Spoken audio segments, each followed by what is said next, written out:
जिस तरह जी से राहुल गांधी ने आर्थिक सहायता का मुद्दा उठाया है कि जो कोरोना से प्रभावित लोग हैं उनको आर्थिक सहायता सरकार दे, और खास तौर से उन्होंने गरीबों की बात करी है कि जिन गरीबों को, जो वो एक न्याय स्कीम की बात कर रहे थे कि 6,500 रुपए प्रति माह गरीबों को दिया जाए, कह रहे हैं कि यदि आपको किसी तरह से न्याय स्कीम के नाम से तकलीफ है, दिक्कत है, समस्या है, तो आप उस नाम को बदल दीजिए, कोई और नाम दे दीजिए, लेकिन गरीबों को आर्थिक सहायता प्रदान करिए।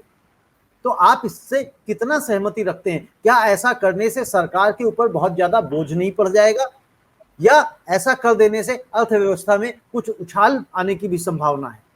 रवि जी, एक एक करके चलते हैं। आज मैं फिर कह रहा हूं कि जैसे अभी हम चर्चा कर रहे थे कि श्वेत पत्र ये नहीं है, तो इसको श्वेत पत्र बोला जाए या कुछ भी नाम दिया जाए, उससे कोई फर्क नहीं पड़ता।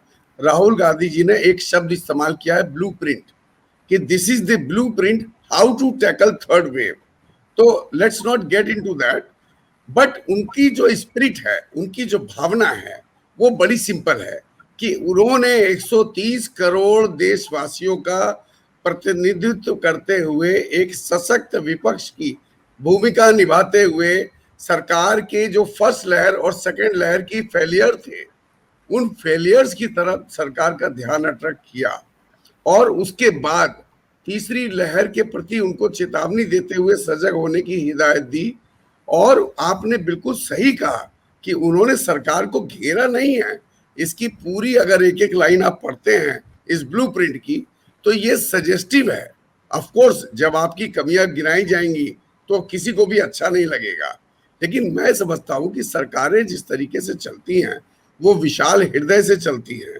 अगर कोई हेल्दी क्रिटिसिज्म, जैसे कहते हैं कि डेमोक्रेसी के लिए, स्वच्छ डेमोक्रेसी के लिए बहुत जरूरी होता है, तो इस पे तो जैसे संदीप जी ने कहा, रादर राहुल गांधी जी का स्वागत होना चाहिए। और मैं सुमेश जी की बात से पूरी तरह से सहमत हूं कि आज कहीं दिखाई दिया है कि एक सशक्त विपक्ष के रूप में भारतवर्ष में विपक्ष एग्जिस्ट करती है।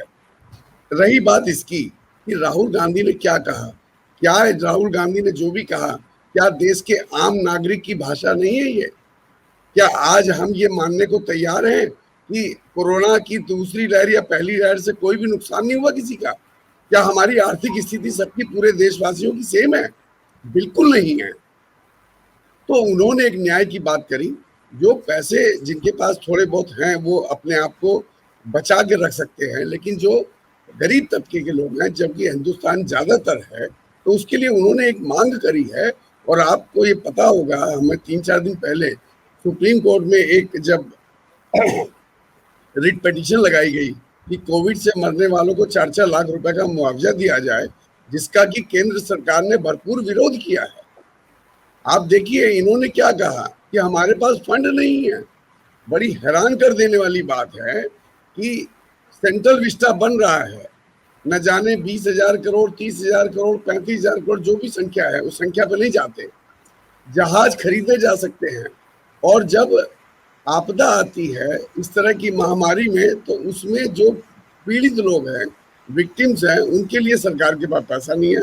बड़ी अजीब सी बात है। तो इसमें बड़ा क्लियर है रविंद्र जी कि सरकार को पूरे खुले मन से एक सहायता के लिए आगे आना चाहिए, अपने देशवासियों की मदद करनी चाहिए, और जिससे कि तीसरी लहर के लिए हमें ज्यादा दुरुस्त होना चाहिए। भगवान ईश्वर से प्रार्थना करते हैं कि वो आए ना तीसरी लहर, लेकिन अगर आ जाए तो हमें उसके लिए तैयार रहना चाहिए।